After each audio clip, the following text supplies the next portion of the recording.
By 2029, computers and robots will be able to understand what we say, learn from experience, and outsmart even the most intelligent humans. The programmers had proved it was possible to build a chess-playing machine that could defeat the best human opponent. Do you have sufficient data now to answer my questions?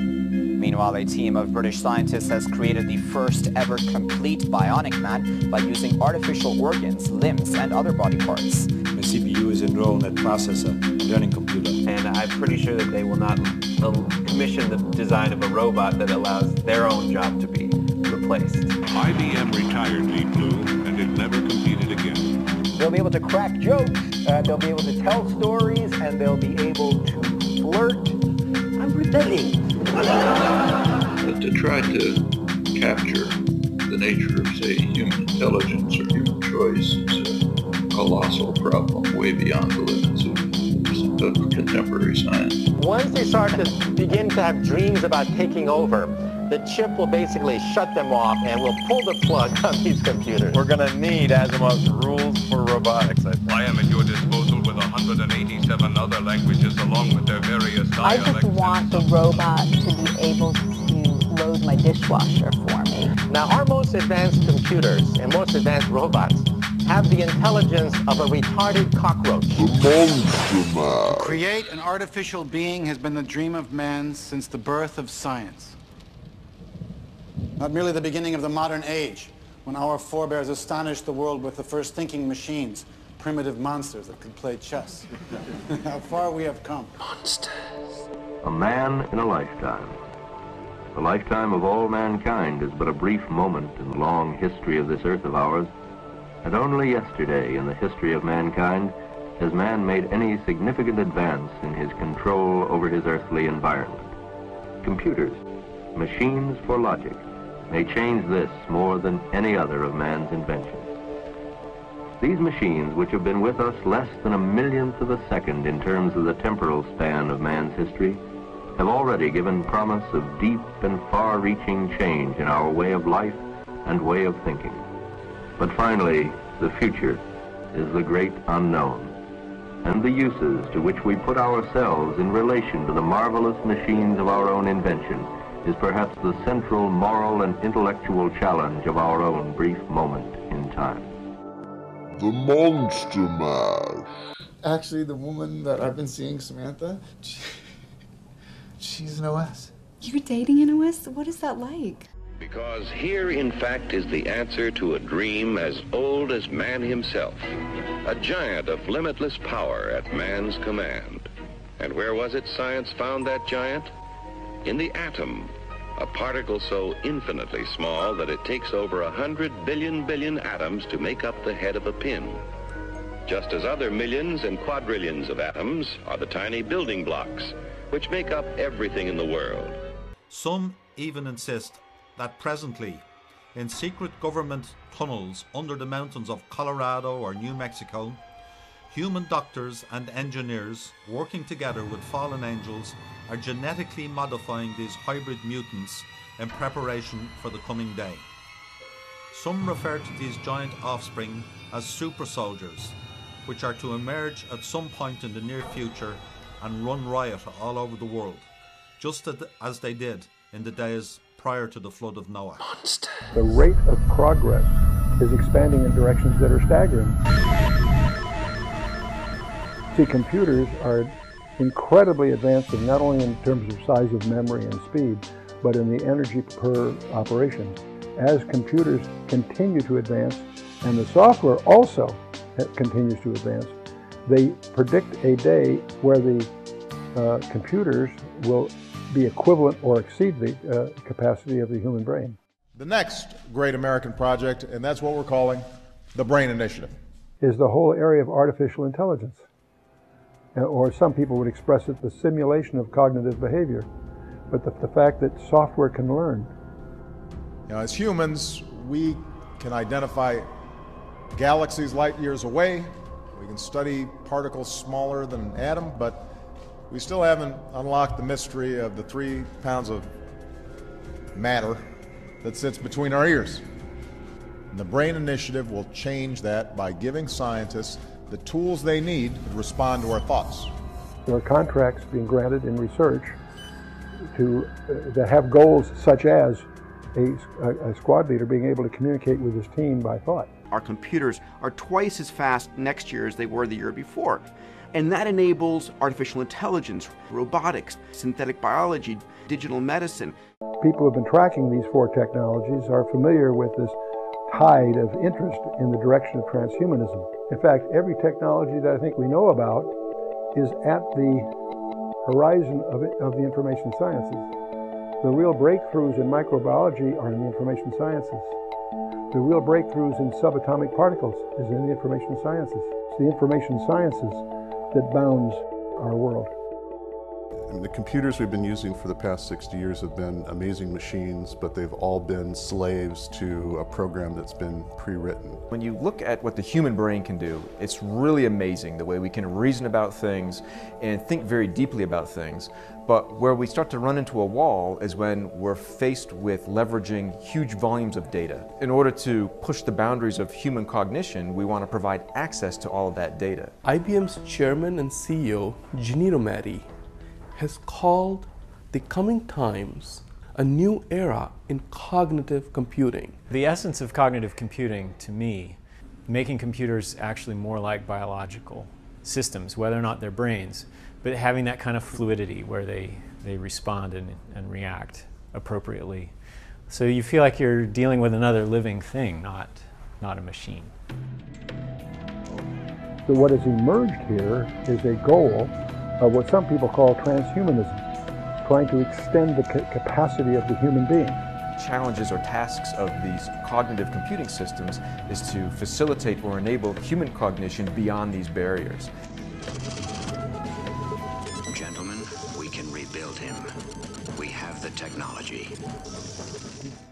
What most people don't realize is there's an arms race going on between the major powers for the super soldier. Something that's beyond human. That's the goal. And that sounds bizarre only to the uninformed. Monster.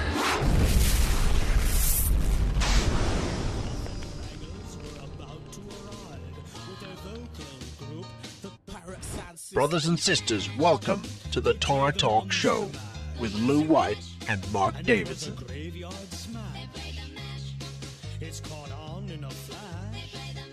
Monster.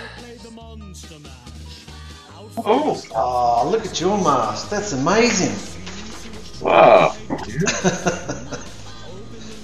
Can you ventriloquist it? Hey. Uh-oh. Here comes a flock of wah-wah. So I went looking for those masks this week. Do you think I could find one? Well, I was expecting you to be wearing one. I'm surprised you're not. But this is the best I came up with. Oh, that works. Let me put this on. I'm not going to wear a mask, Mark, but I'll hold this one up. Come on over here. Hey, I won't wear one, but I'll hold this up. Huh? This has a movable action jaw. We don't want to put these on because we don't know where they've been. But people have made fun of me on YouTube for playing with these things. But, you know, it's just, I'm making fun of them is what I'm doing. They're fantastic. But, yeah.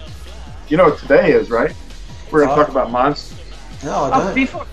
Before I jump off here, Mark, I just got to tell you, since you've been putting my email address for return address on the newsletters you send out, people send me thank yous. They really like it. Oh, good. Yeah. That's good. So that's really cool that I am getting the newsletters, and so thank you for all your hard work on that. It took a while. It took a while, didn't it, for us to get the hang of that program? But I'm finding it a lot easier now to just chuck a few things on there and it goes out to 300 people. It's great. That's awesome. Yeah. So. All right. Well, I love you. Y'all have a good talk. Yeah, love you, sister. Bye-bye. Take your mates with you. Right. I was just thinking, you know that song, The Monster Mash? I thought that too. The Monster Mash. Only you could call it the Monster Mash. Oh, yeah. You know, Monster Mash.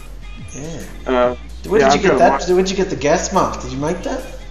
Oh, this is something that I have to wear sometimes when I'm working around sawdust or paint or some kind of gases. You know, if you're or you know whatever you're doing.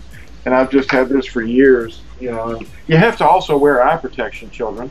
Yeah. Because if you're doing anything that involves hammers, you know, or saws or power tools, yeah. You've got to wear eye protection and sometimes masks. Yeah. Yeah. There was if you're, you know, removing paint and you're spraying something to remove paint, but guess what? You're inhaling that if you're not wearing masks. Yeah. Yeah. Well, you're talking to somebody who can't hammer a nail in straight, so. Not a real man. Yeah. That's what they say. Well, you look great today. Thank you, sir. You too. Not so much of the mohawk thing going on. No, not so much. If I did a mohawk, I'd have a bald head because there's very little in the middle. Yeah. Yeah. You know, I guess I could do a double mohawk. Yeah. Just go right down the middle, but we're not supposed to really make bald places on our heads. But you know, nobody's gonna be throwing the leg of fire probably, but still. Well, I mean, if you took the sides and the back really, really short, the top and the front a little bit shorter, it wouldn't look. It wouldn't look so. It would be more camouflaged. That's what we're doing with a lot of the gentlemen these days who are receding. We take it all very short. We take this up a little bit at the front, and it sort of fills it in. Yeah. That's what all the Hollywood actors are doing. Wow. Well, they're all probably doing what you're doing. Yeah, it looks really good on you. Mine's back. Mine's starting to recede, but not a lot. So. Well, that's always going to happen, probably. But enough shopping. What happened with the dye? Do you do any hair dye? Yeah, good old bleach. Just lightning. Hydrogen peroxide. Yeah. See, I've never done that. I have 7 different colors on my body. Wow. And yeah, somebody, this barber said, I see 7 colors there. And he was wondering if I was dyeing my hair. And other people have accused me of that, but I don't do anything like that. You know, this happened, and the white, and this didn't change. I don't know. We've got I've got a sister-in-law, Phyllis's sister, who has all of her hair. She doesn't have any gray hair at all. And she's 10 years older than Phyllis. And she's got no gray hair at all. Or white. Yeah. It just turns white. Because these are clear. You know, you could shine light through them, you know, use them as fiber optics. Yeah, that's what you want to start with the Torah? Oh, go for it. Beautiful. Oh, yeah. Welcome, brothers and sisters, to the Torah Talk Show. My name is Mark Davidson, and I'm joined, as always, by the wonderful Lou White. G'day, brother. Oh. Well, let's read the 10 Commandments, because this is the Torah Talk. You know, this is the instructions for love. This is how you love Yahuwah, the first 4. I am Yahuwah, your Elohim. I have no other before my face. Number 2, you do not bow to images. Number 3, you do not cast the name of Yahuwah, your Elohim, to ruin. Number 4, remember Shabbat, to keep it set apart, the 7th day. Then the last 6 are how to love your neighbor. Respect your father and your mother. You do not murder. That's number 6. Number 7 is you do not break wedlock. In Hebrew, that's just 2 words. And number 8 is you do not steal. Number 9 is you do not bear false witness against your neighbor. And number 10 is you do not covet your neighbor's wife, house, field, servants, or anything that belongs to your neighbor. And then Yahusha said, I give you a new commandment. Love one another. And I think he was saying that because these are already saying that, but he wanted to make sure because we're so thick. You know, we don't get it. Love one another. That's what you just said in these, you know. Yeah. Well, a week ago we finished the week of unleavened bread. How'd yours go, mate? Oh, it was wonderful. You know, doing the commandments, you learn things from actually doing, you know. The unleavened aspect is also about Yahusha. And every one of the 7 festivals of the menorah, you know. Oh, by the way, these are new magnets we just had made up. Yeah, they're very nice. They show the 7 festivals, Passover, Matzah, which is unleavened bread, First Fruits, which is the resurrection, of Yahusha. And of course, Shavuot, the giving of the Torah at Sinai, the wedding anniversary. And of course, in the fall, we have trumpets, and there will be a last trump at one point, the raising of the dead. And then 10 days later, the Day of Atonement, which is Yom Kippur, the Day of the Covering. And then Sukkoth, which is the Festival of Tabernacles for tents. Anyway, the new magnets are on the website. So if you all want to pick some up, put them on the refrigerator, give them away to friends. But the 7 festivals have not been understood until recent years. And this is a calling out and an ending of the secret of Yahuwah, the secret of Elohim, to reveal to us what these festivals mean. And by obeying them, see, it's one. But unleavened bread has a lot to do with the haste that we leave the world system. You know, the system of, Pharaoh. When we came out of Mitzrayim, or Egypt, we came out with great haste. Suddenly, we didn't have any time to prepare and bake bread. We just had to take the bread like it was, unleavened, and the yeast wasn't apparent. So they had to make flat bread, and they were, in order to eat. And of course, that represents the haste that we run away from this Satan's system. And of course, part of Satan's system, if not the biggest one and the most invisible one, involves the 4 beasts, which we're going to call monsters. This is a new article. You can download it for free. And there's a world system that has been in place since Babylon, really, But anyway, unleavened bread was wonderful. It was 7 days without leaven, reminding us that we have to obey Yahuwah. He said, don't eat anything leavened. And then during the midst of that, there's a Sabbath, a weekly Sabbath, and the morrow after the Sabbath, which is the first day of the week, was remembering Yahusha's actual becoming our first fruits, the Festival of Fruits, which is the resurrection. And that happened this year on their Bunny Rabbit Day. Yeah, didn't First fruit. Yes. Yeah. A lot of people have noticed that. Why do you think the high Sabbath is on the 7th day of unleavened bread and not on the first fruits? Because as far as Yahusha didn't really fulfill anything on that 7th day, didn't it? I mean, that's when they crossed the Red Sea, but he only fulfilled the sign of Yonah. He didn't really fulfill anything on that 7th day, did he? Or did he? The seventh day of Matzah? Yeah. Well, let's see. That would have been during the week that he was resurrected. No, that wouldn't have been anything. It was just the end of the Festival of First Fruits. He made the festival 7 days, which actually reflects that when Israel came out with the mixed multitude out of Egypt, that was the first day. What we call, Passover was the killing of the lamb, but not the eating of the lamb. The lamb was killed on the 14th, and it was eaten as the 15th began. So when matzah arrives, that's when the lamb's eaten. But it's killed on the 14th. That's what a lot of people get confused about. They say Passover and unleavened bread are 2 distinct things. But the Passover is really the person, Yahusha, and it's the slaughtering of the lamb that is called the Passover. That's the lamb. And then the blood covers the doorposts, and then that night starts the first day of unleavened bread. And of course, the slaying of the firstborn is all part of that too. But then they came out of the land of slavery on that first day, on this same day, and then they 7 days later they were at the Sea of Reeds, Yom Suf. And the Sea of Reeds was where the water was parted, and Israel went through the water, which was kind of a picture of our immersion. And the ones that, and when they got all the way to the other side, then the greatest and most powerful army on the planet was pursuing them. And Yahuwah showed them, who was really in charge, and he brought the water over them, and they died. So that's the 7th day of unleavened bread. Now, I don't know.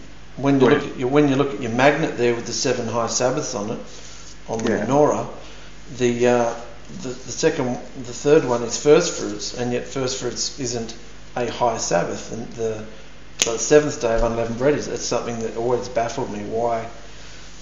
It's like, why isn't that the high Sabbath then? Well, it's the same thing that goes on with Sukkot too. I mean, there's two Sabbaths with Sukkot, but the primary idea here is there's 7 redemption symbols or shadows, outlines of Yahusha redeeming his people. And of course, the first one was him being the Passover, and then of course the matzah, the beginning of matzah is our unleavened hearts, that we're not adding or taking away from Yahuwah's commandments, and we don't have anything to do with his laws up. So his laws are easy, and they're simple, and they're easy to do. But then first fruits being the third one, or bikurim is what it's called. Bikurim actually is the same word for firstborn.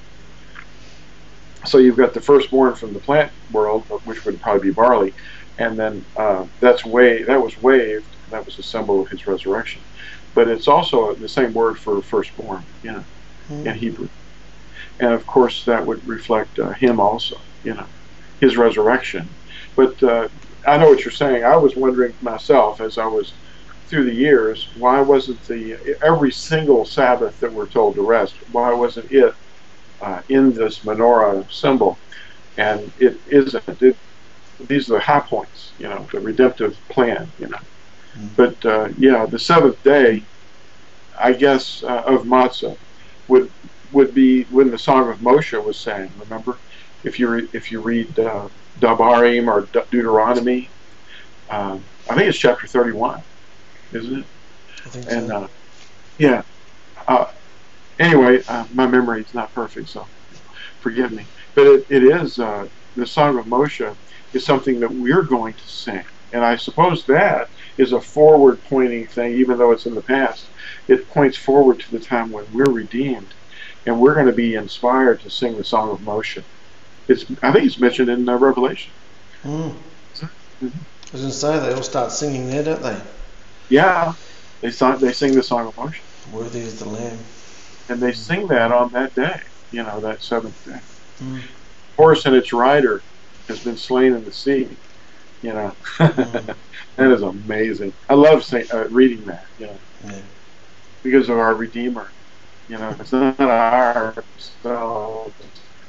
A lot of people know what their personal efforts are, and it's basically him inspiring us to understand what he's done for us and recognizing it. Because he's always seeing us, and even in the past, didn't you see what happened for you, what I did for you, and still you do not believe?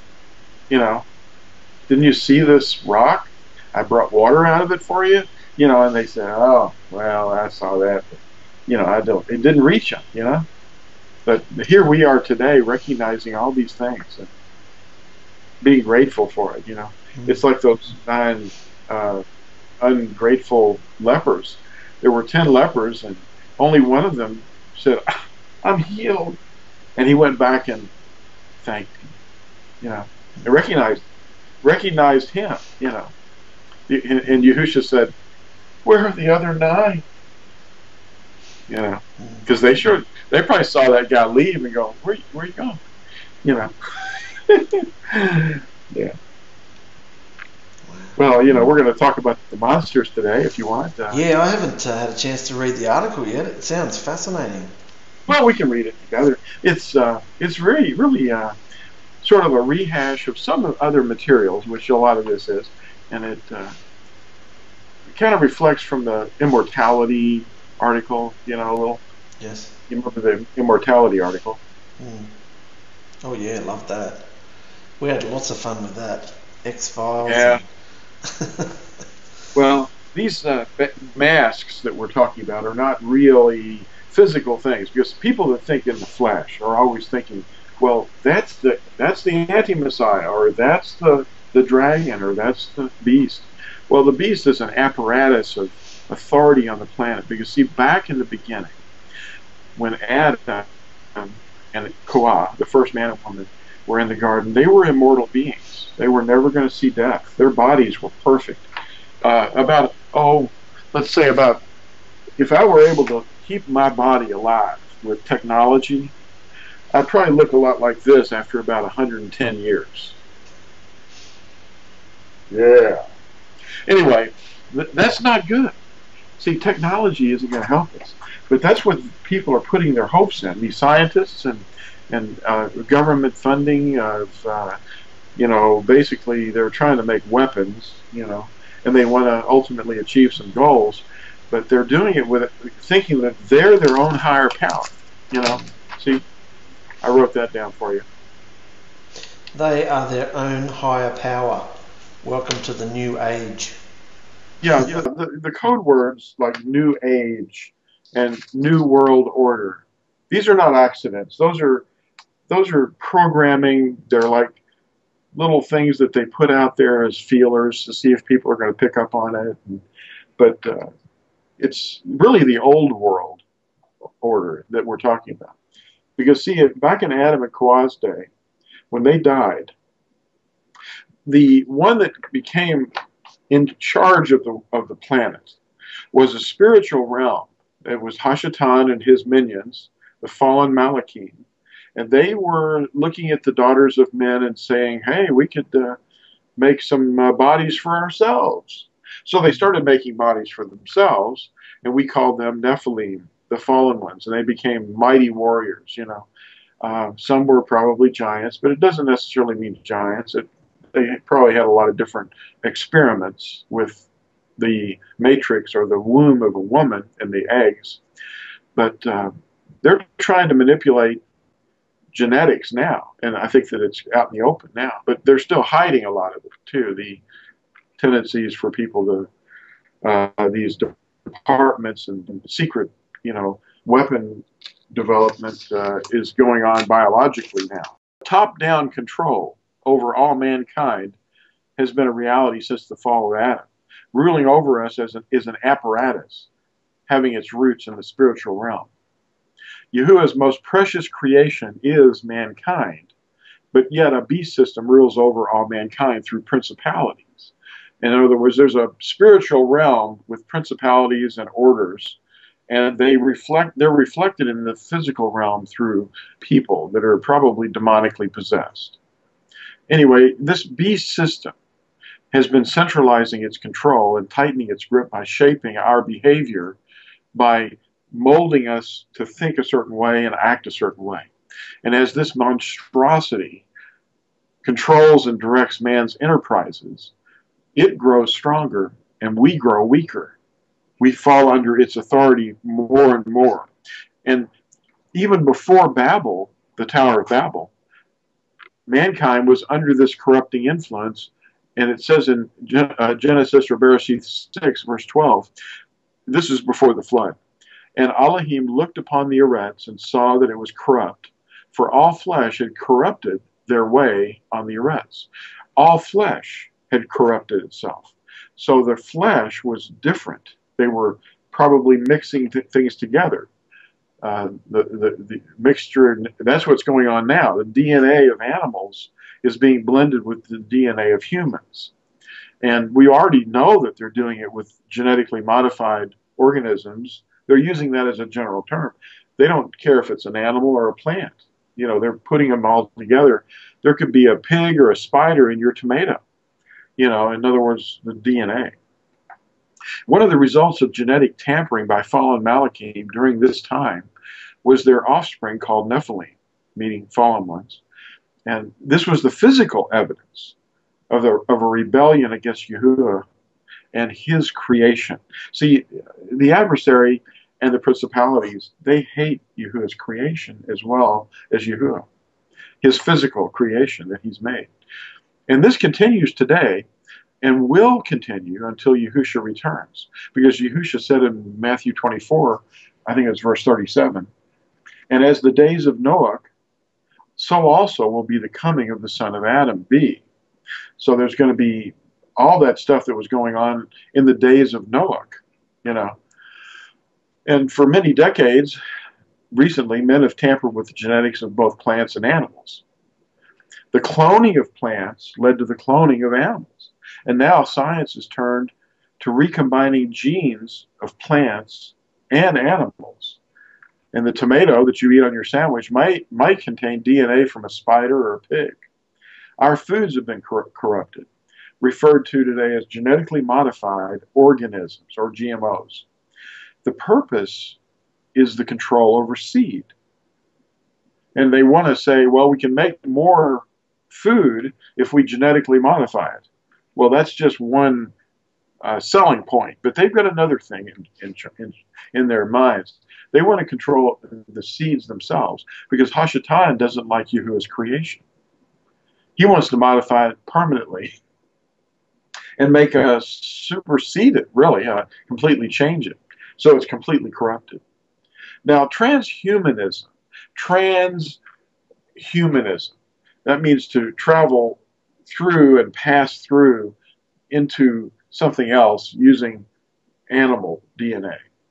And then there's the idea of post-humans. In other words, after humans.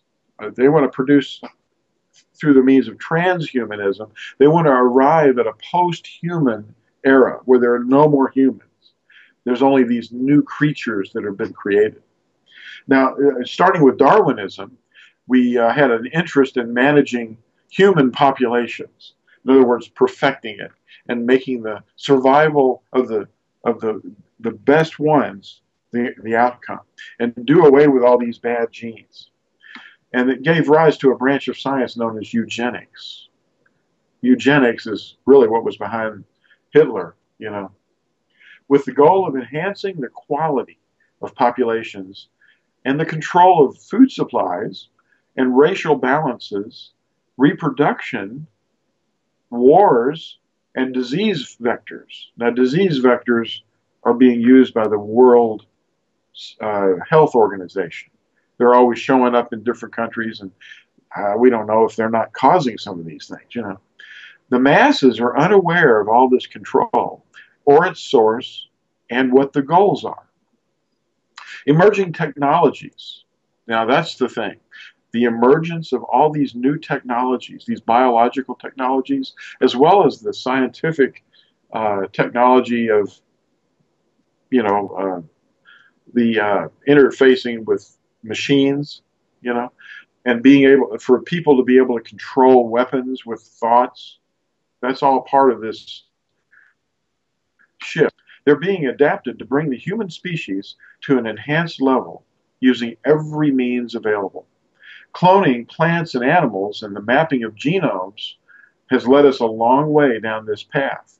Transhumanism is the plan to supersede the human species toward the goal of developing post-humans, improving the human genome through DNA and other species, from other species, to promote enhanced soldiers, super warfighters, is now the arms race. That's what it is. The arms race is this, improving the human genome, using the DNA from other species. Let's not pass over that.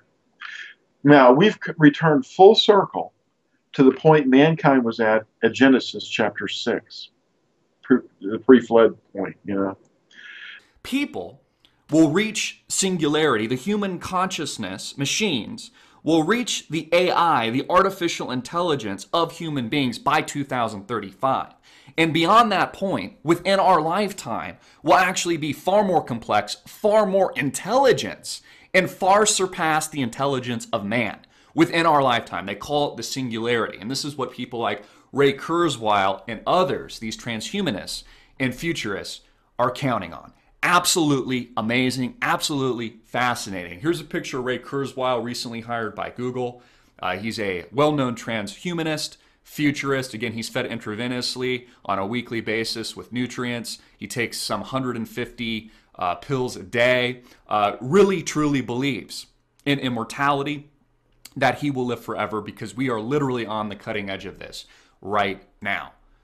Google says nanobots in our bloodstream, brains on the cloud, and immortality by the year 2035. Imagine having millions of nanobots in your brain that constantly remind you to log into Google Plus and feed you ads.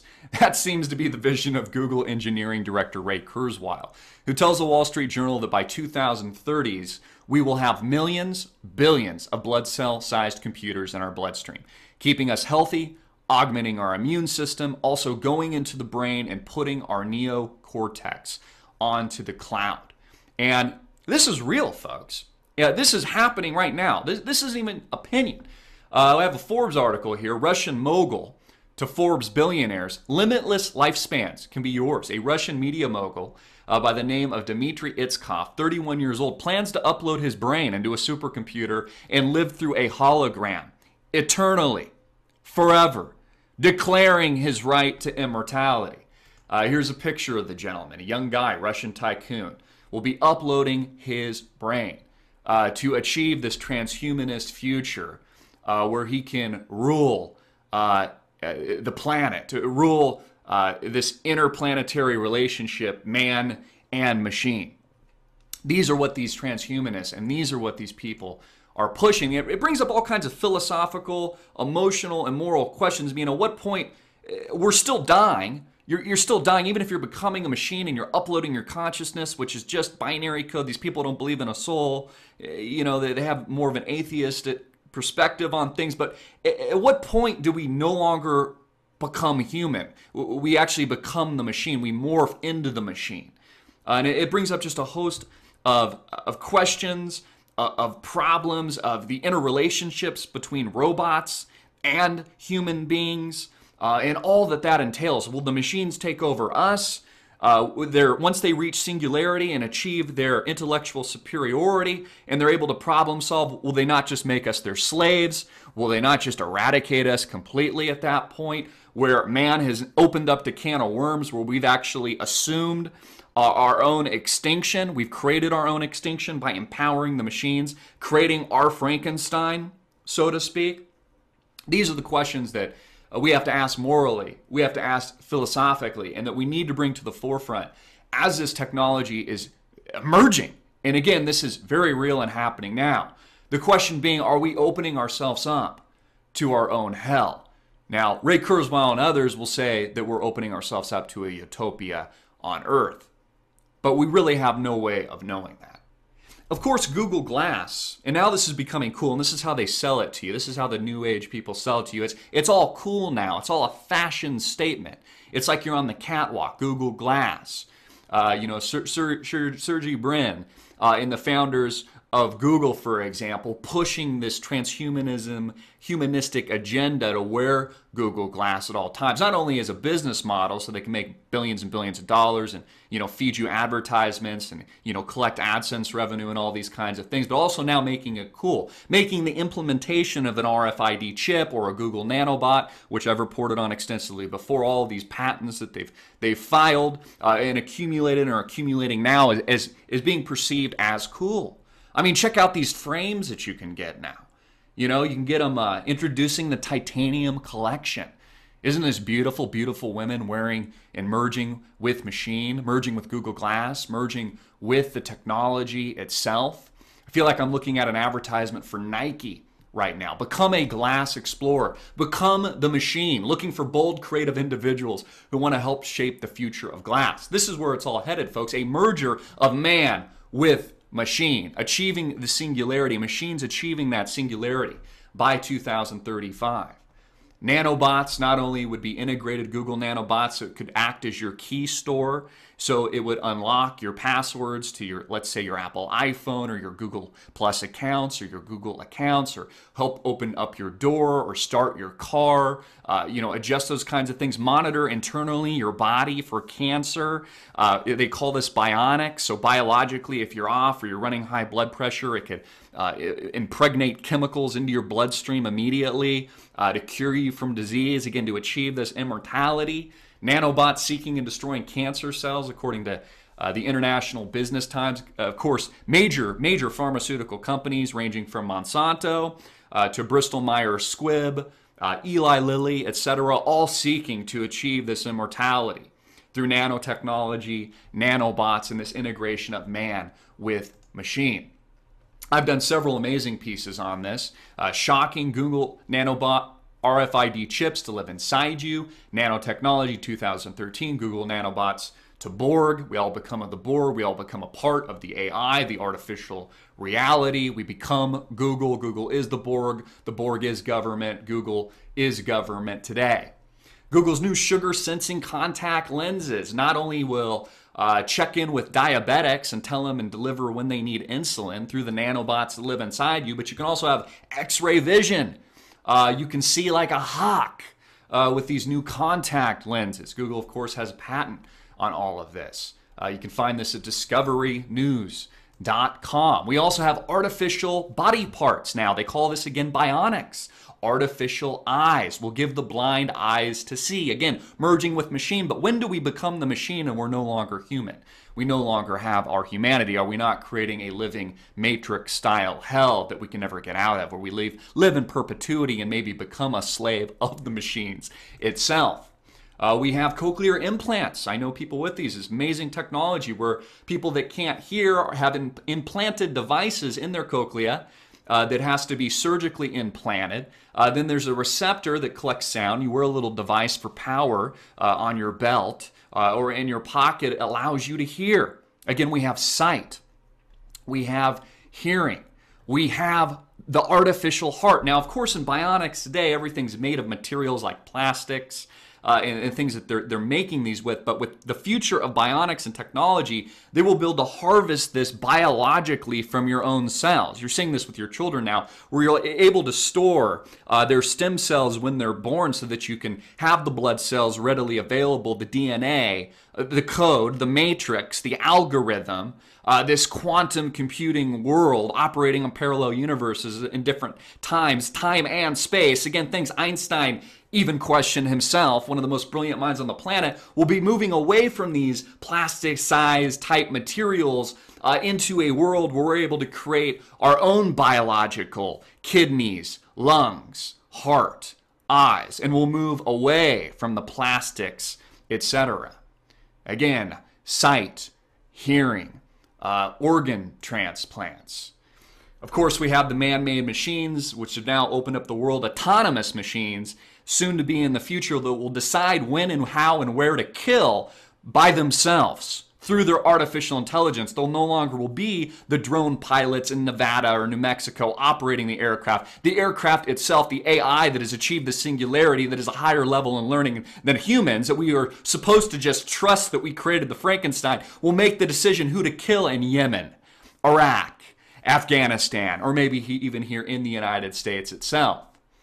We also have these micro machines, insect-sized spy drone robots that have been revealed and unveiled, and that I've spoken of extensively, that are monitoring you through the Big Brother system that is the NSA today and the wiretapping of our cell phones, etc. Imagine a swarm of these entering enemy territory, or perhaps just monitoring you here at home in Washington, D.C., or inside your home, because somebody wants to know what you're doing, wants to spy on you, wants to do some surveillance. Incredible technology, minute instruments of war. When do they install the RFID chip? I've talked about this extensively. Here is a YouTube video showing a gentleman taking the chip, taking it right into his right hand, so that he can open his car door, his home. It can act as his key fob. Again, they'll be injecting these nanobots, thousands of which can fit on a strand of human hair, of which Google has the patent and technology now. This is where it's all headed. What you're watching right now is actually old school. This is old school technology compared to the nanotechnology that they have right now. Will you take the chip? Is this the mark of the beast, as the Christian faith has warned?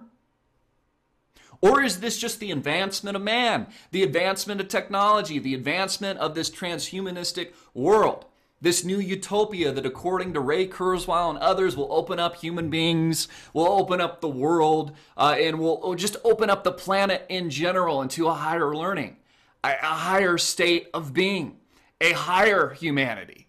Or are we ending our humanity?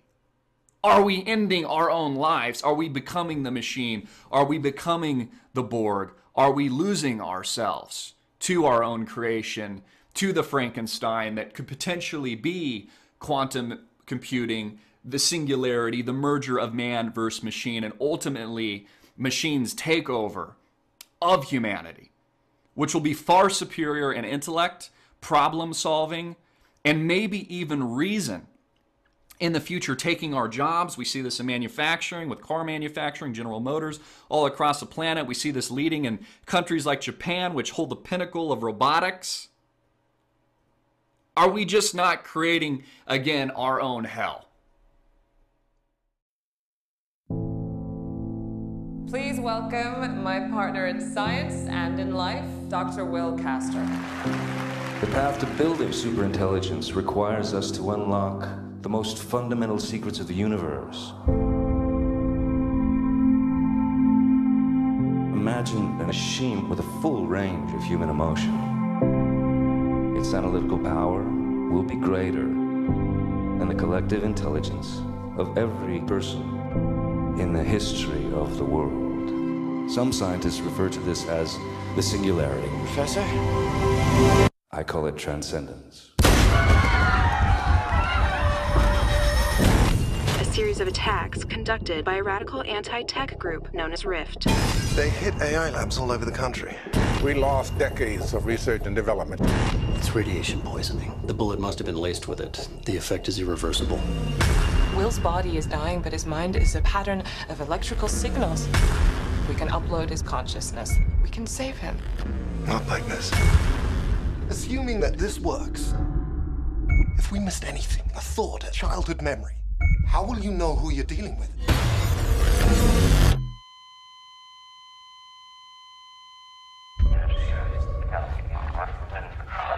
Evelyn. Oh my God. I can't feel anything. I'm here. You need to get me online. I need more power. It may be intelligent, may even be sentient. This is not well. Shut it down. Shut it down! It's him! Your friends crossed the line. They don't know the danger. This is astounding. So how do we fight it? You can't. An AI is like any intelligence. It has needs. The real will died. It will start to evolve. Where's the machine? To influence. Perhaps the entire world. Where are you going?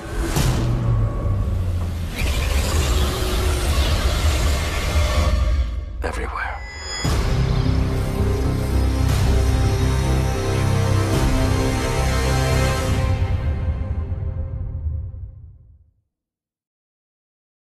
Now, let's talk about the beast a little bit and the apparatus of control that this beast system has over all of the world. It's a principality and power that's not flesh. It's something that's coming from the spiritual realm. The Nephilim became reintroduced the same way they were introduced originally. A female body and eggs provides a matrix to fabricate living beings, even though these are alien to the human genome. The new arms race is understood to be post-humans through transhuman experimentation. That's a lot of words. Now let's say it again. The new arms race is understood to be post-humans, that's the objective, through transhuman experimentation. So they have to go through transhumanism to reach post-humanism. Okay? Mixing human genes with other species to produce the most efficient killing machine is no longer fiction.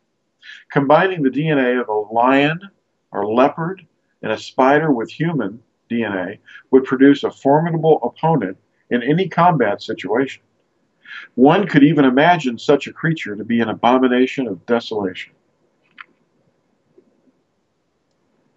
In other words, if you came up against a soldier on the battlefield, or they came in to an urban battlefield, and they had been genetically modified from human and spider and lion, and they're some new creature, yeah, that's going to be a problem. That would be an abomination of desolation.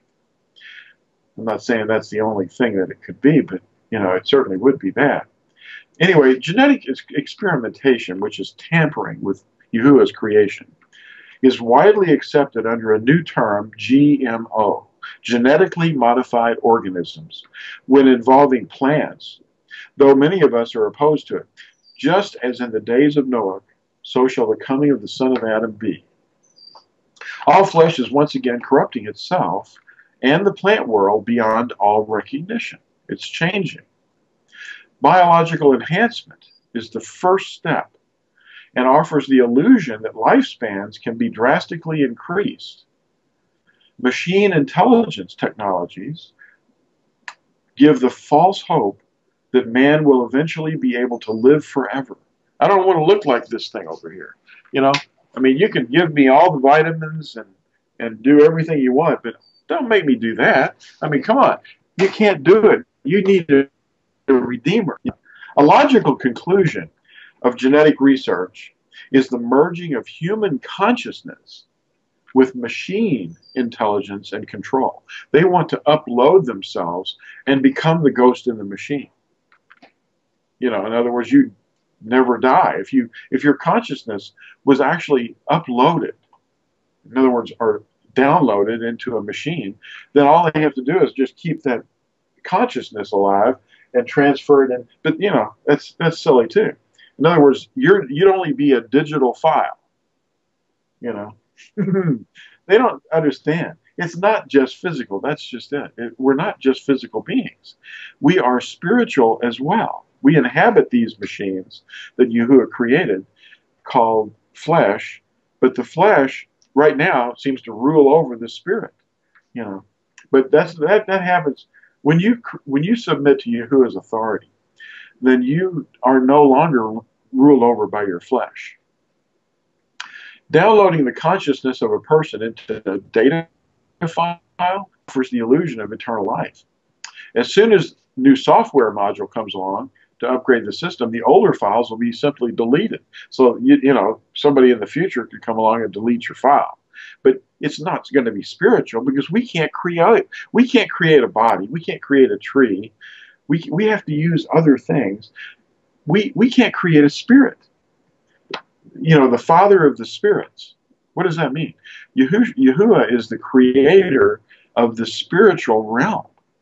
And to just have a bunch of spiritual lacking entities running around would be a nightmare. They'd have no conscience, you know? Anyway, machine interfacing will initially be for military purposes. In other words, a fighter pilot that's bionically linked with thought-controlled weapons. And it sounds a little bit like the Borg invasion from Star Trek, but it's already becoming a reality. I remember 20 years ago, there was a movie, I think Clint Eastwood was in it, and it was involving an SR-71. It might have been 30 years ago. And he was trying to steal this Russian secret spy plane that was thought-controlled. You know, he had to think in Russian in order for the thing to work. Anyway, all these world empires that we read about in Daniel and in Revelation, they're referred to initially by the imagery of a statue that Daniel interpreted for Nebuchadnezzar. These world empires have ruled mankind for eons.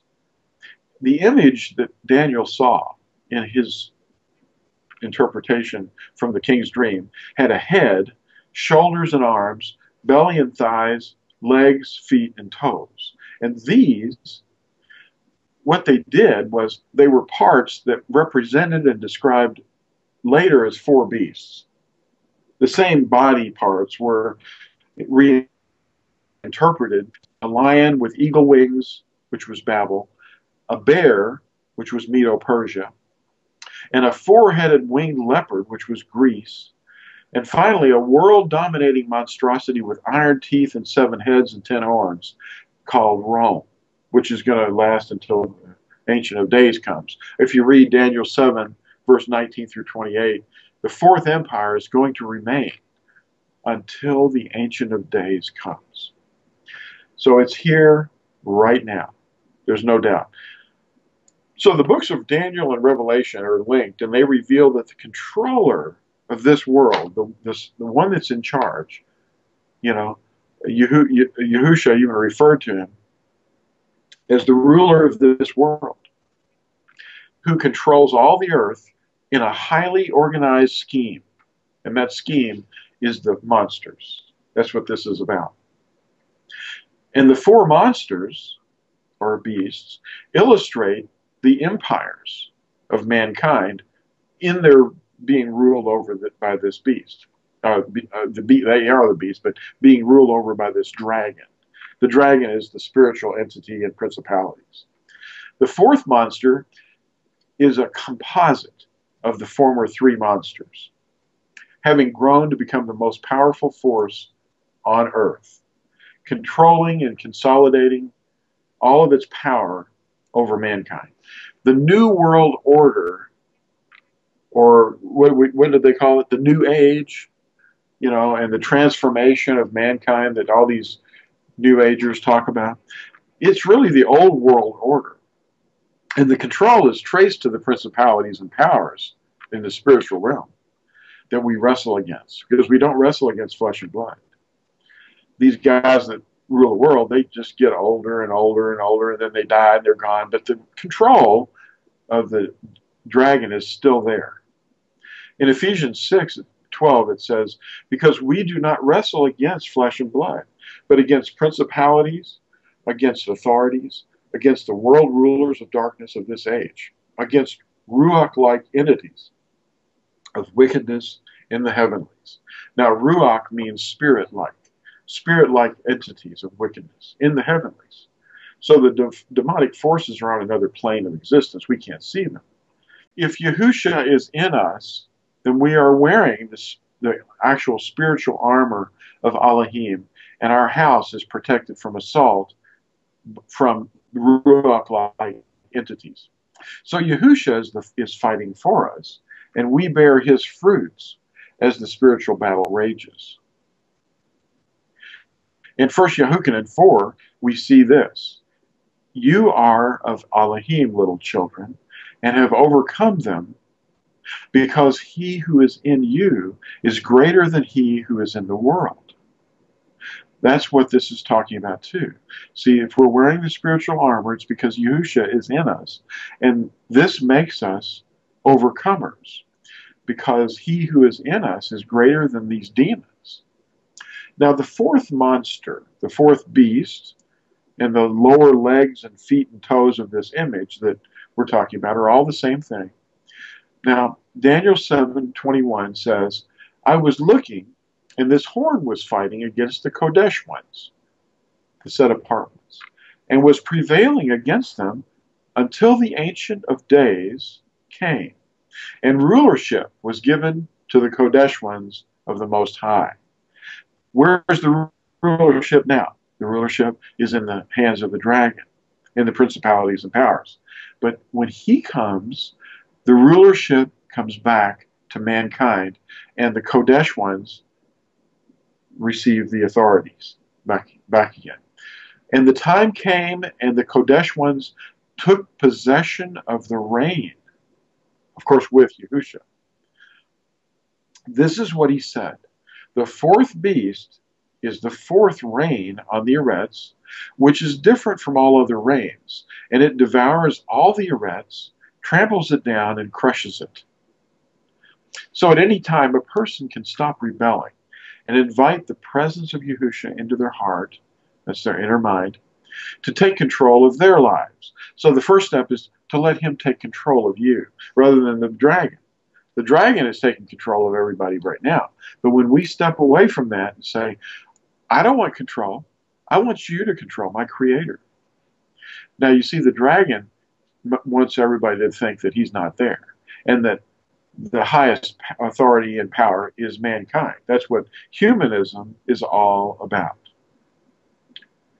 Anyway, now this is one of my favorite, Romans 8, verse 38 and 39.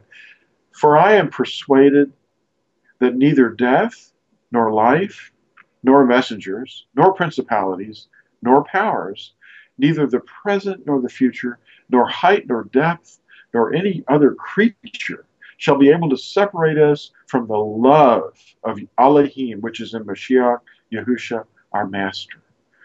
Death? He starts off with death, so you can be dead. You still can't separate yourself from his love. What's he talking about there? Love. And people hate Paul. Why? He's only talking about love. Don't you get it? All we have to do is stop rebelling and turn away from the dragon, the head of the monster, or the beast, and turn back to the tree bearing the fruit of eternal life, Yahusha HaMashiach, our shepherd. Now, we get our fruits of the Spirit from the fact that we're abiding in the root. The root bears fruit on the branches. The branches don't bear the fruit. They just show the fruit. But the root produces the fruit. And if the root is in the branches, the life of the root is in the branches, then you will see the results of that. And it's called fruit, because it's the fruit of him, not the fruit of us. You know what I mean? So we bear fruit only when we abide in him. Now we're supposed to ask for the old paths. These people want something new. But this is what Yahuwah said in Yirmiyahu or Jeremiah 6, verse 16. Stand in the ways and see, and ask for the old paths, where the good way is, and walk in it, and find rest for your souls. But they said, we do not walk in it. By this we know that we love the children of Elohim. This verse, Yehukanan 5. And this is how we know that we love the children of Elohim. When we love Elohim and guard his commands. For this is the love of Elohim, that we guard his commands, and his commands are not difficult. Can you find one on this list that's too difficult? Email us or whatever and call us. Leave a message on YouTube or something and say, this is what I can't keep. It's too hard. Well, it's not. With the power of Yahusha, you can do it. You learn how to love. He writes a love for them on your heart. That's circumcision. Now, what old paths or what old commands are we talking about? Malachi 4, verse 4 through 6, prepares us for the end times. This is what it says. It talks about the Torah of Moshe. Now, that was the Torah that Yahuwah gave to Moshe for us to obey. The trainer or schoolmaster. This thing trains us. And when you go to school and you learn what the schoolmaster taught, you don't just walk out of school and say, well, I'm done with that. You practice what you learned in school, you know. The trainer or schoolmaster has trained us. So we have to practice what we learn. Now, the works of the devil divert us away from the Torah of Yahuwah. How many people have sat in a pew and heard that these commandments are too hard, but they don't have any scripture on that? They just say it. No one can obey that. Well, anyway, it's the programming of the world, and it's a planet-wide illusion of false reasoning. This is a stronghold. Most people are always toiling to amass an empire of dirt. I was looking over at my guitar the other day and going, what? That thing's made out of dirt. I looked at the guitar and it saw dirt. That's something. And then you look at other things and say, well, that's dirt too. This printer right here is made out of plastic. Well, guess what plastic is? Yeah, it's made from oil, things like that. What's oil made of? Well, it's dirt. It was plants and animals and things, and it eventually turned into, you know, yucky stuff. Well, where did they come from? Well, originally they were dirt, you know. So everything comes from dirt and rock, silicon, the earth. See, when we say dirt, we mean the earth. You know, that's what we're talking about. It comes. If you look into a forest, you're seeing a bunch of dirt that just rose up and became a bunch of stuff, living things. But you know, they're machines. Is what they are. Trees are machines. The little seeds that you have made turns into this giant thing, and it's like the seed is the machine, and it just says, "Let me have this dirt and this water, And that sunlight will power this system, and then it just makes this huge thing. And then the other little machines come in called birds, and they sit in the tree. And they fertilize it. And they take the seeds everywhere. You know, it's all just like this giant orchestra of life. But it's all made out of one thing, dirt. The same thing your guitar is made out of. You make beautiful music with it, though, don't you? And Yahuwah makes beautiful music out there, too. You know, the birds sing, and it's just like a silent orchestra too. If you didn't have hearing, you'd still see the beauty of it. Anyway, the thing of it is, all this stuff is dirt. Everything that we accomplish amounts to nothing in this dirt from an eternal perspective. That's why I'm saying they can manipulate DNA. They can upload themselves into a printing machine, or make stuff and have experiences, or do cyber stuff, but it's not gonna get them eternal life, you know. Anyway, the world molds our thinking, and it's an artificial reality. That's what we're in.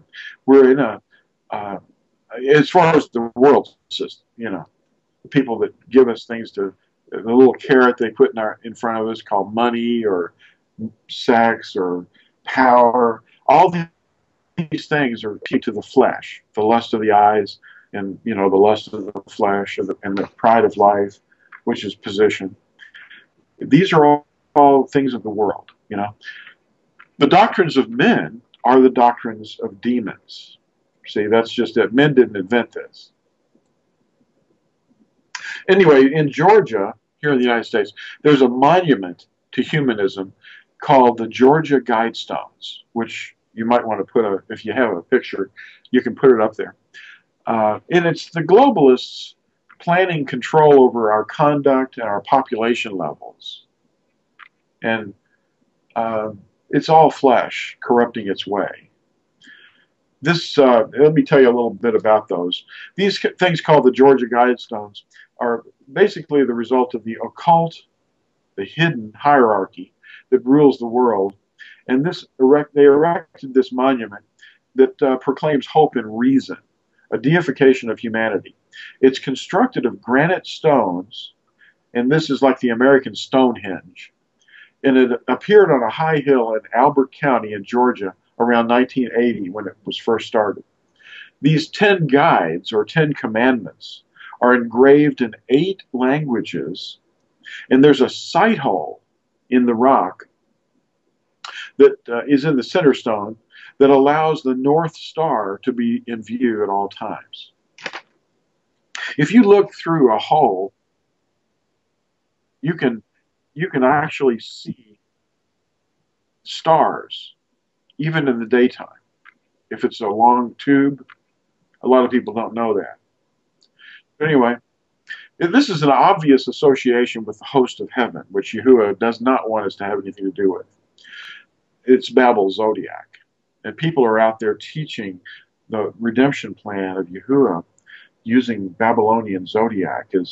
They're just making this stuff up. They're on the internet all the time. We don't want to have anything to do with that, you know. That's Babel's source. It's the source of all sorcery. The adversary seeks to be viewed to the north. You know, Yashayahu, or Isaiah 14, verse 12 says, "How you have fallen from the heavens, Hallel ben Shakar. You have been cut down to the ground, you who laid low the Gentiles. For you have said in your heart, let me go up to the heavens. Let me raise my throne above the stars of Al, and let me sit in the mount of meeting on the sides of the north. Let me go to the heights of the clouds. Let me be like the Most High." Now, these guides or commandments of the humanists can cover 4 major areas of thought. 1, governance and establishment of a world government. Number 2, population and reproduction control. Number 3, the environment and man's relationship to nature.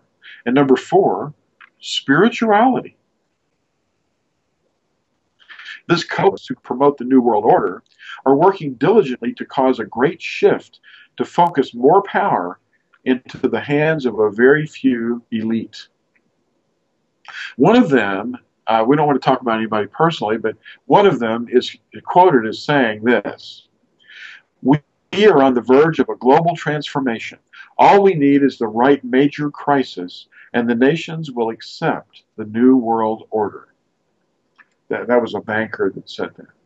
Oddly enough, the bankers are at the highest point in this world system because they own so much. Anyway, the restrainer that we hear about in Scripture is the controller. A lot of people misinterpret 2 Thessalonians chapter 2, verses 6 through 12. "And now you know who restrains, for him to be revealed in his time. For the secret of lawlessness is already at work.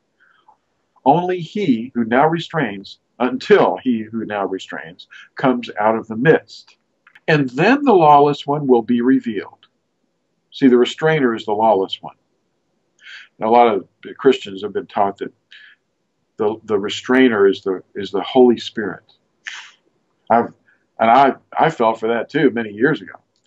But the restrainer is not the Holy Spirit or the Ruach HaKodesh.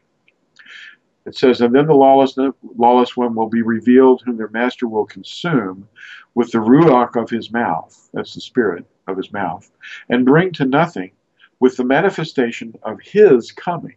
The appearing of the lawless one is by means of the working of Shaitan, with all power and signs and wonders of falsehood, and with all deceit of unrighteousness in those perishing, because they did not receive the love of the truth in order for them to be delivered.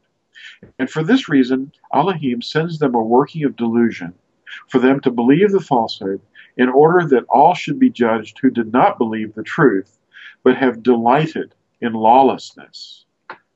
Nobody can obey these. Yes, they can. In fact, this is the thing Malachi 4 tells us to go back to. But otherwise, Yahuwah will destroy the entire earth. Now, the beast and the beast system, through the control of the dragon, focuses on centralizing power. And of course, having the resources to enforce it is part of it. But you're going to see something very interesting in this. Bankers are the ones that fund all the wars. And the central banking under the United Nations World Bank controls all currencies. Through its various agencies, the UN is a global governing body, making the elite planners very wealthy and powerful. A primary function of the fourth beast is to centralize control over every aspect of this planet, molding each individual into compliance with its goals. The beast system seeks to identify those who resist its authority. Documentation of every living being will help them manage more effectively. So a universal database that registers everyone is essential to their plan. The scheme to collect data on individuals and to keep a record of them must involve some product or service that seems desirable and appealing to everyone of all ages. Whatever this product or service is, most will willingly submit to being registered in the universal database and carry proof of their compliance. The government could even make it a law for everyone to participate in the product or service in order to collect the data, and even fine or imprison them for not registering in their program. So socialism, which is something that most people are taught to be the strongest and most direct form of control over society, is sold to the masses as the solution to all human needs.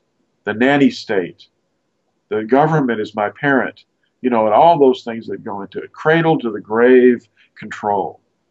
And this socialism is accepted as being, a great thing for them because everybody's greedy and selfish. So they say, I'm going to be able to get this service or this product or both for nothing. All I have to do is just exist. All I have to do is enroll my data and be in the system.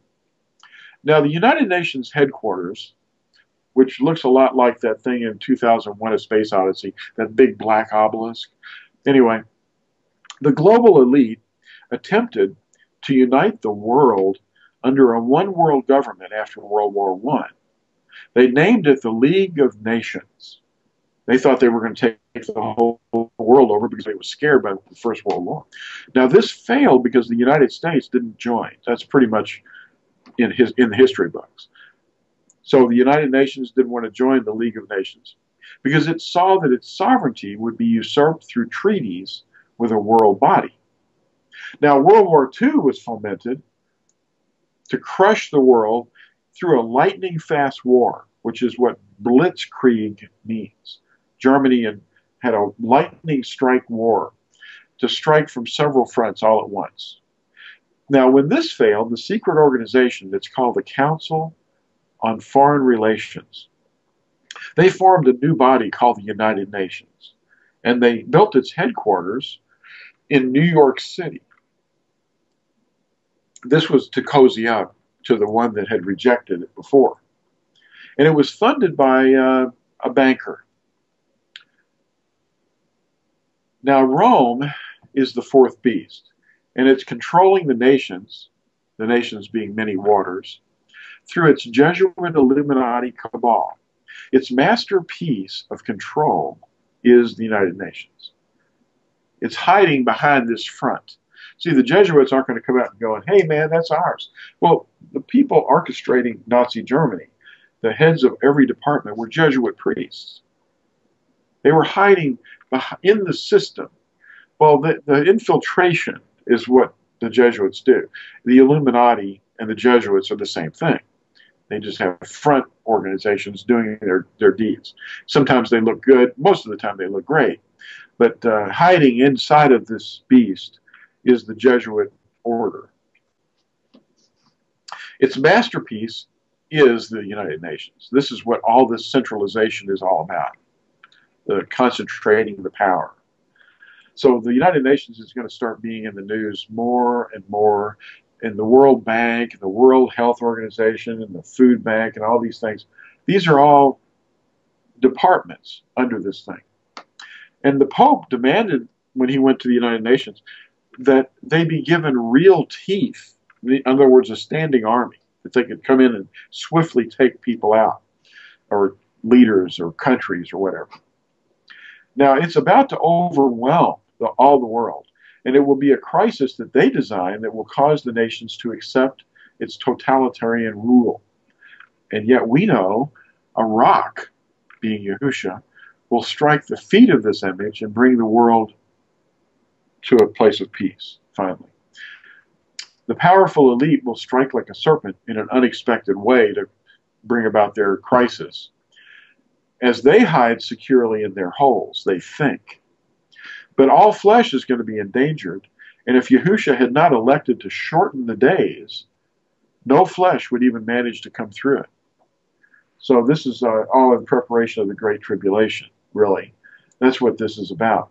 Because, see, there is an occult hierarchy that's leading mankind into darkness and ultimately hates us. They want to see us totally destroyed, and they want to use us to destroy ourselves, you know.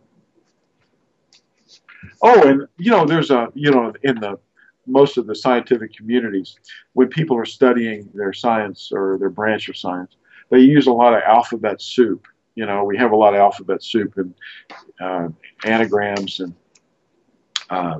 you know, analogies and things. Well, there's a department called DARPA. I will show that to you. DARPA.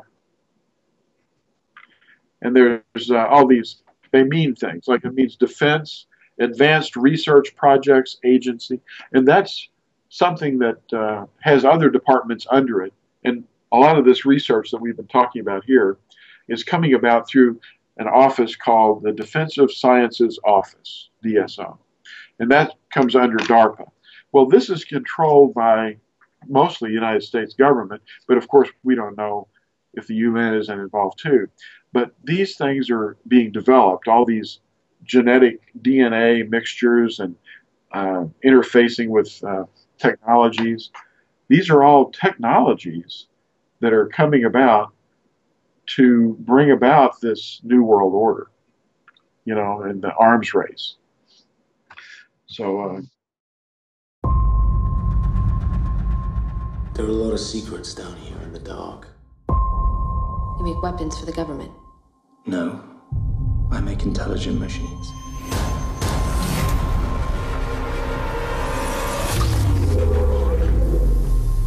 Machine, open your eyes.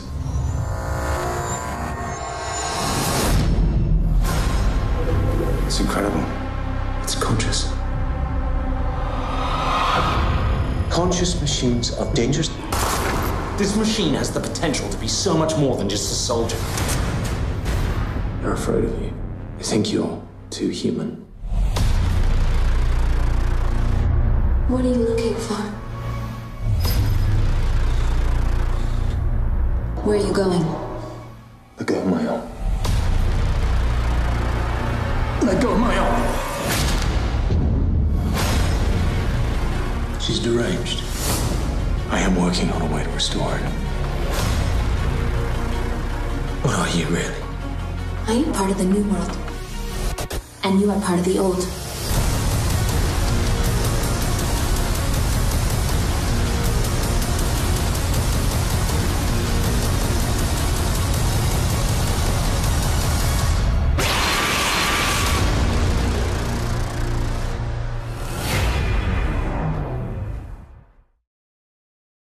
you know, we just have to be aware of it, not to be frightening anybody, but this is, you know, we know who's in charge because it says he who is in us is greater than, where's that guy at?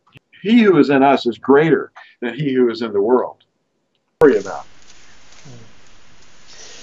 If the bankers got what they planned by after the Second World War, and you know, putting the CFR and everything in New York and everything, what do you think 9/11 and consequently the next, you know, Afghanistan and all that was set out to achieve? Was that just merely to get Jews back to Israel or things like that, to trick them into going back to the land?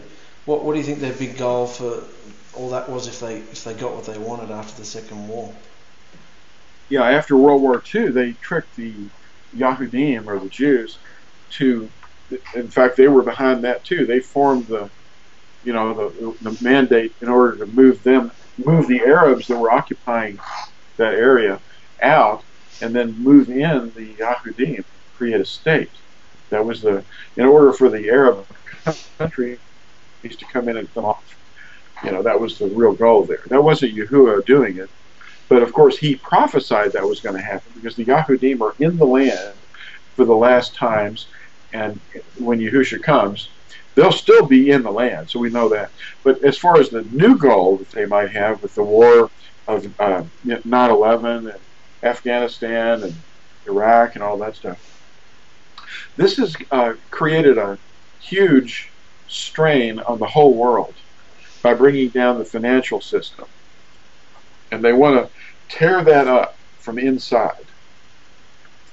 And this is just my interpretation of it, but by wrecking the entire financial system of the entire world, then there's going to be chaos in the streets. I mean, we see all these people's life savings and the value of all the things that they put their money in for retirement, and all the value of everything.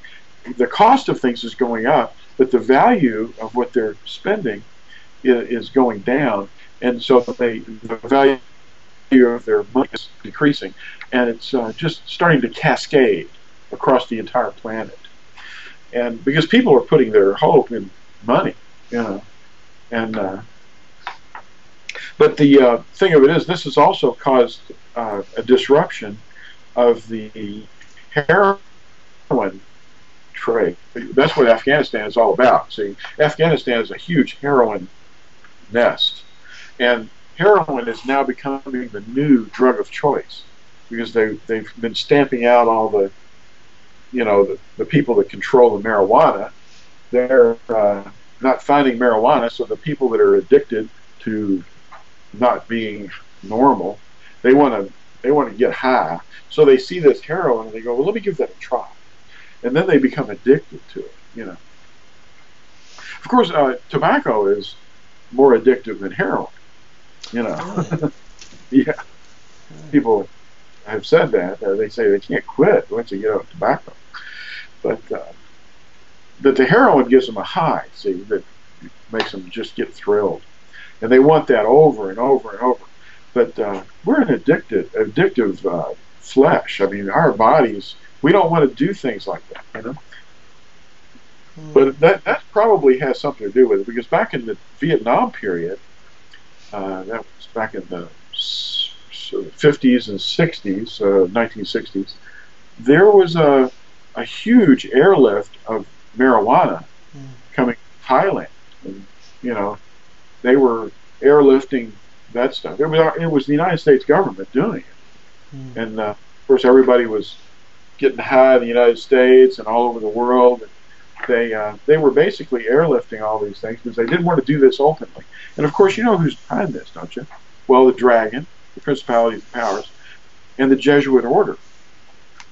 The Jesuit order has been trying to go to these remote areas where the governments are hardly, no one really cares about them, and they're not in the news spotlight, but they're way deep into the, you know, first world, you know.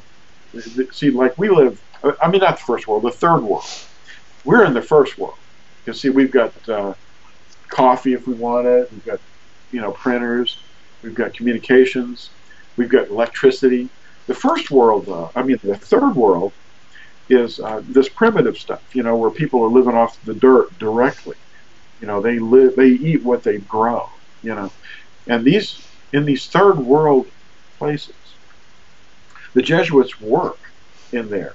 You know, they work on these people's indigenous religions, and they try to get them to convert to Catholicism, and, you know, and obey the clergy. You know, it's like the hierarchy that's in the spiritual realm is also in the physical realm, in the form of the clergy, the nobility, and the laity, what they call the common people. And that's the hierarchy. So the laity looks up to the nobility, and the nobility looks up to the clergy. And they do the bidding of the dragon in this beast system. So it's like a big puppet master. The whole world is controlled by this monster, the fourth beast, Rome. And it's the Jesuit order within the Catholic system. So they're hiding, though. That's why they're a cult. It's a hidden hierarchy leading mankind into darkness, you know. But it's not men. It's a principality in the spiritual realm. So if people think we're Catholic bashing, we're not. We're saying the Illuminati is real. It's the Jesuit Illuminati. That's what it is. Dragon bashing. We're dragon bashers. Dragon slayers.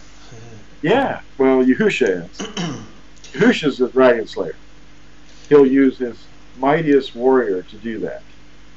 You said, yeah. You said at the beginning of the show that the world orders, the people in control, the world leaders, are possessed by the dragon. When you say possessed, people immediately think of movies of, you know, children with heads spinning and, you know, levitating on beds, and we also think of, you know, the Gadarene and people like that who are just harming themselves. We can experience possession like hearing thoughts. What do you mean when you say they're possessed? Are they don't have control over themselves, or are they just like you or I, but they've given themselves over to evil schemes? What does possession mean? Well, I don't really remember being possessed myself, but I'm sure that I have been, and all people have at times, because these spirits that are fallen are 1/3 of the spirits, basically.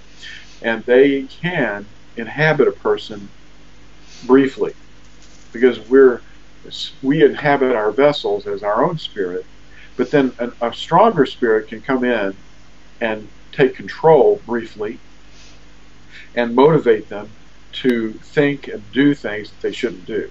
But now that we've been immersed and we've taken the spirit of Yahusha himself into us, then we're not things that demonic entities want to go into. The Gadarene demoniac was obviously not, his house was not protected. I know that our flesh and our mental, personal, selfish thoughts can sometimes be interpreted as being a demonic voice. But I don't think that you and me are going to be in any danger of that, being attacked by a demon to control our vessels, unless we turn away from Yahusha. That's why we have to be in prayer. That means communication with Yahusha and his will constantly, not our will. You know, that's why his words, not my will, but yours be done. And that way he would be able to submit to whatever was to happen to him. And whatever might look like it's happening to us, our lives might be looking like they're completely collapsing and sliding backwards, either our health or our finances or our control over our lives. But when we stop and say, I'm not in control of anything, but he is, then when things do things funny, don't look right to us, think about Yusuf, or Yosef, when he was thrown into that pit by his brothers, and they were saying, let's kill this guy. We hate him, because our Father loves him more than all of us together. Well, and then Reuben stepped in and said, let's not kill the lad. And then they said, oh, okay, well, let's sell him to these Ishmaelites. Well, when Yusuf was going into Egypt and being badly treated for years and years, he probably thought his life was going backwards, but it was really going forwards, even though it didn't look that way. But he saw it afterwards. He came, after he went through it all, he came out of it and said, I see it. This was all planned. See? So when you think that somebody is doing harm to you, then look at it like an opportunity for a bigger thing to come from that, you know, because we're not in control. We just have to say, well, let me just submit. Let's go through this. By his Spirit, I can do this. By the power of his Spirit. And you can get through that moment and that hour and that day and then that week and that month and that year and that decade. You know, we've all had bad times, and we're going to continue to. But if it's done in such a way that all things will work together for the good of those who love Yahuwah and are called according to his purpose, and then we're going to come through it, you know. Even if it means we're going to die, we're going to be all right. Yeah. Because we don't have to fear the one that can kill us, kill the body. We have to fear the one that can kill both that can throw both body and spirit into the lake of fire. You know, that would happen at the second resurrection.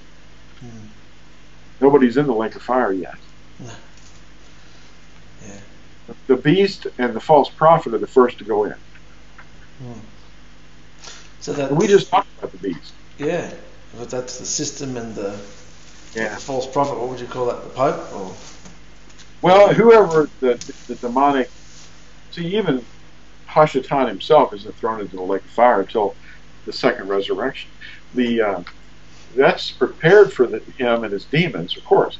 But all those that follow him are going to go too. But in the first resurrection, the beast and the false prophet go in. Whoever the false prophet is, the one that's teaching at the time, probably. Yeah. In the office, you know. The falsehoods. So and of course, I don't know. Yeah. Difficult to say. Are you expecting to see, we've discussed several interpretations of the witnesses, are you expecting to see our brother Yehukanon just pop out from his hiding hole and get joined by Elijah? Or do you think that'll be a real thing? Yeah, I think it will. I think it's going to be a real thing, and the spirit of Elijah or Eliyahu is going to be in someone. And of course, the two things that we have to remember is the two witnesses are a multiplicity of twos that can be found in Scripture, but his name and his word, which is his commandments, are the two things that the two witnesses are going to be promoting. And one of the witnesses is going to be fundamentally about his name. And the other one is going to be fundamentally about his commandments, his Torah, his word, his instructions.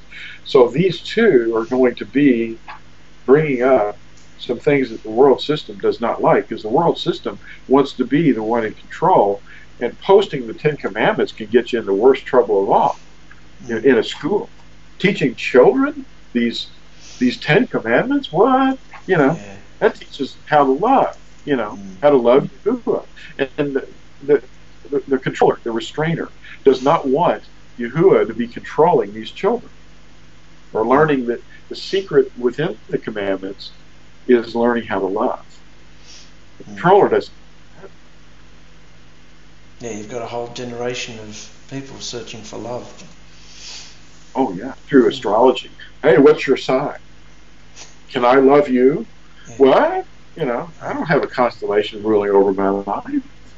I have Yahusha. Yeah, I thought it was when people were talking about all these blood moons and stuff, I thought that was a messianic or Nazarene or movement. And yet I had someone in the salon talking about in astrology to the person next to her, oh, there's going to be blood moons next week on the 15th. And I said, that's Passover, isn't it? That's blood moons, were there actually red coloured moons that week? It was overcast here, I didn't have a look. I didn't see anything myself, but you see, those are just things that happen that a lot of people that are Nazarene are listening to their teachers, and Christians are listening to their teachers, and they're talking about these blood moons. And the blood moon, the one blood moon, is not contingent upon passing into an eclipse. That's not what that's about.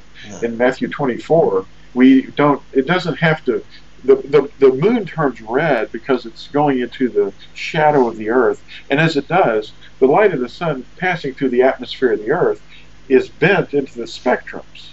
The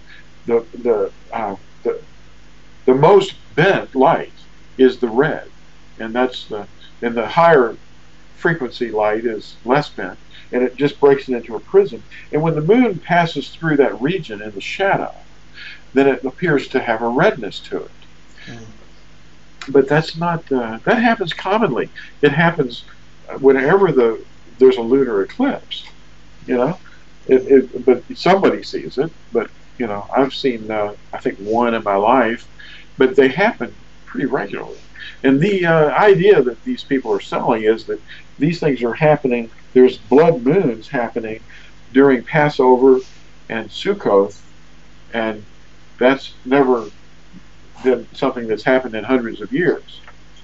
But at least they're paying attention to the festivals, and that's good. These 7 festivals, are 7, points on the menorah: Passover and Matzah, first fruit, Shavuot, trumpets, atonement, and Sukkoth.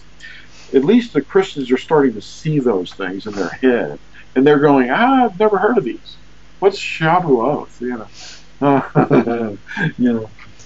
But it's just confused. I think that the dragon knows that we're finding out about the meaning behind these, and he's doing anything he can to confuse and obfuscate and make everything muddy, and then, of course, bring about division and hatred too. But in Joel, or Yael, in that scripture text where the moon turns to blood, and the sun does not give its light, that's what the moon's turning red for, because the sun is going to go out.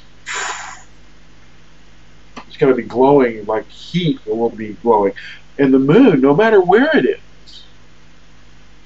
it's going to be turning red, and the light in the solar system is going to go way down, and we're going to go, what?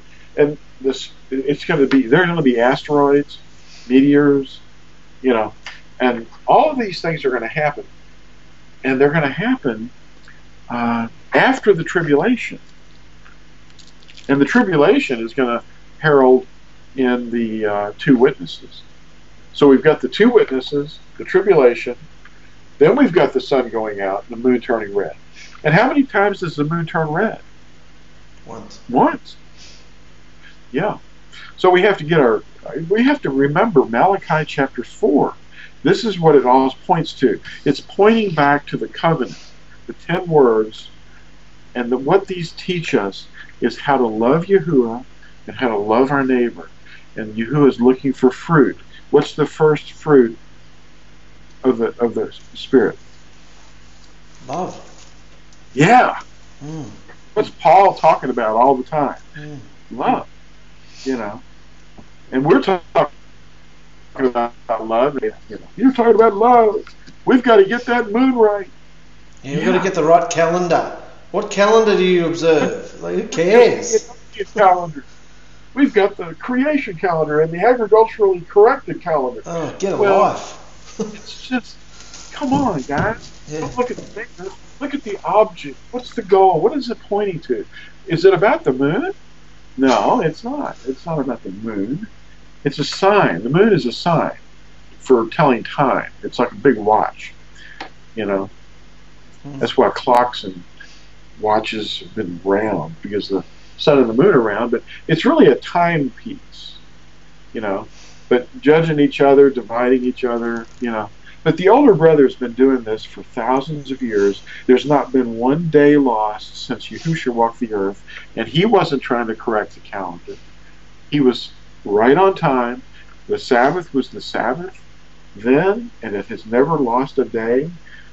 It's never, but people are inventing new things. You know, just in the last 15 years, when the lunar thing came out with the lunar Sabbathers, it's still going. Isn't it the guy mad? that thought it called me on the phone. And he said, hey, you know, he was in Tennessee. I'm not going to mention his name. He said, I think the moon's trying to tell me something. I said, well, explain it to me. What are you saying? Well, I'm up all the time. I'm a farmer. And I'm looking up at the moon, and I think it's trying to tell me that it's actually telling me about the week. You know?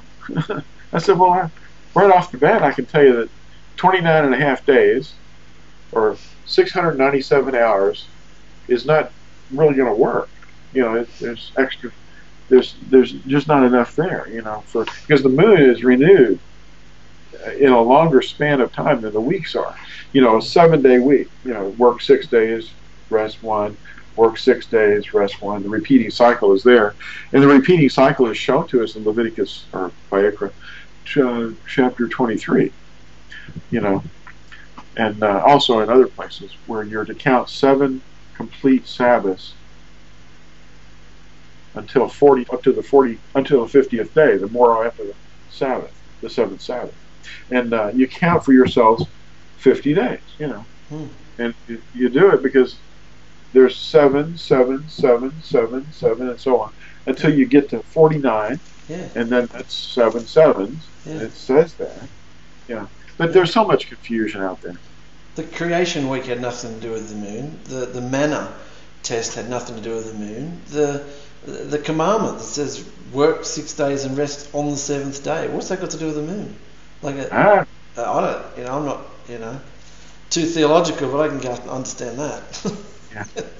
Well, the moon is for the Moedim, the appointed times. See, we've got these things. You know, which is when Passover is, and when matzah happens relative to that, and then of course when first fruits is, which is the resurrection of Yahusha, being he's first fruits, he's the first of many, and then you count for yourself 7 complete Sabbaths and so on until the morrow after the 7th Sabbath, you get the Shavuot. You know, the wedding covenant was made. And these were given on Shavuot. That's what Acts chapter 2 and 3 are about. You know, it's they're gathered at Jerusalem observing Shavuot. They call it Pentecost, you know, which means count 50. Pentecost, count 50. 50 is the Penta. 3,000 were destroyed and 3,000 were delivered. Yeah, 3,000 were destroyed at the first one at Sinai, and 3,000 were added. Yeah. Imagine that, 3,000 in one day. Oh, that's amazing. Yeah. Amazing. Well, it's been amazing, brother, as always. Yeah, it's always good to talk about Scripture. Oh, yeah. Yeah. It boggles my mind what's going to happen with that whole first resurrection. Just to take on a body like Yahusha's that, you know, just molecularly can, you know, be physical and yet, you know, walk through walls. Say like it's like a new thing that's never been done. They can't engineer it. They can't, you know. It's like well, evolution's the wrong word, but it's like another step up. It's like something that we've never seen before. Yeah. It's like a new creation. Yeah. It'd be amazing.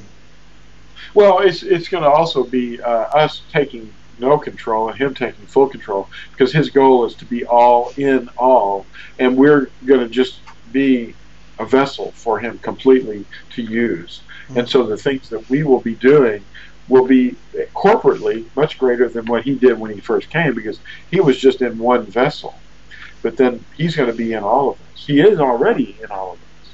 The ones that where you can see the fruit, because you determine whether a person and what they say is of Yahusha is whether or not they keep his commandments. You know, and we teach his commandments. We're not teaching the dragon's commandments or teaching you that you can't obey these. You know, we're letting him control us so that we can obey them.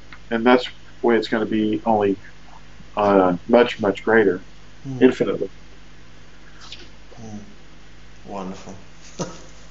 That's exciting. We'll come up with some very interesting imagery on monsters, I'm sure. Oh. So you're really grabbing the word monsters instead of beasts. It's very clever.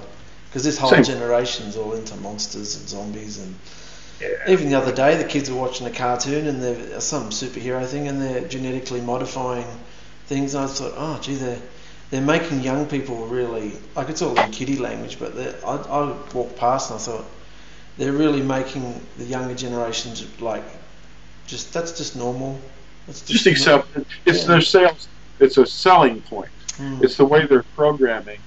And instead of programming the children with loving Yahuwah and loving their neighbor, they're programming them with what the dragon is actually doing, and it acts like it's normal, good, you know. Yes. Yeah, I want to Mark something before we left. Yeah, real quick. Mark, one thing that Lou and I have been hearing and seeing over and over again about the Torah Talks is how much people appreciate the questions you ask. They keep telling us that it's almost like you're asking the very thing that they wanted to say. If they could ask the question, that's what they would have been saying. And they just really feel like you're being inspired by the Ruach with your interview. Oh, that's wonderful to hear, sister. That's great. Yeah. So I just wanted to let you know that. To know why a base person is chosen is always good. Asking stupid questions. Yeah. Well, anyway. We're all defective. Don't worry. Everybody appreciates what you do. Thank you. Thank you very much. It's very encouraging. Yeah. Enjoy the rest of your Sabbath. You're Sabbath morning now, aren't you? Yeah. I got up pretty early this morning. You saw me drinking coffee. Yeah. Did you like the kids' cartoon? Did you get to see that on the? Oh, loved it. Yes. It's been a while since we did something like that. Yeah, their little voices were so compelling by the voice of children or babes. Yeah. He receives honor and praise, and their explanations were, of course, written by adults, but their little voices are conveyed, and there's such power in them, and humility. It's that really is able to change a really hard heart, and I hope it reaches a lot of people, millions, maybe billions. That would be great. Yeah. We made one a little while ago about Shabuoth. We'll play that in a few weeks, but we're going to get together with the boys and put a bit of time into the ladder feasts as well, and really go into them before they come this year, because it really it softens people's hearts, like you said. They put their defences down a bit because they think it's going to be all kiddie, and yet the truth is the truth. It's very powerful. And other children can hear them too, and it's a very important thing that the children are taught. Yeah. Well, that's amazing, brother. We'll catch up soon. I love this, and we'll work out if the girls want to get together too. So. Okay. Enjoy the rest of the Sabbath. We'll see you later. Okay. Yeah, love you, mate. Bye-bye. Love you. I was working in the lab late one night. My eyes beheld an eerie sight. For my monster from his slab began to rise, and suddenly, to my surprise, he did the mash, mash, mash, mash, mash, mash, mash. He did the mash, mash, monster mash, mash,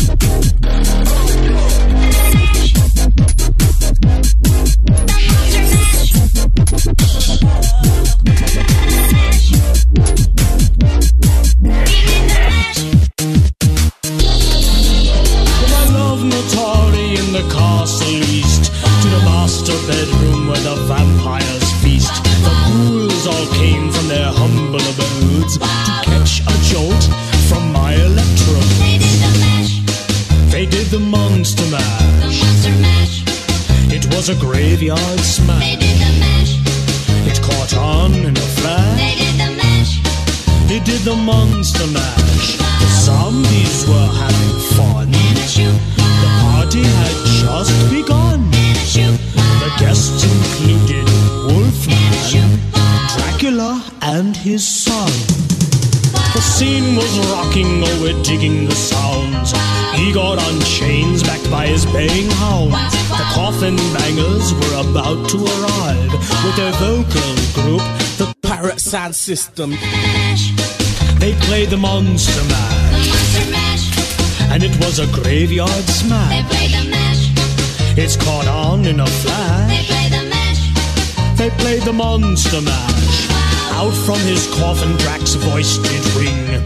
Seems he was troubled by just one thing. Opened the lid and shook his fist and said, "Whatever happened to my Transylvania twist?"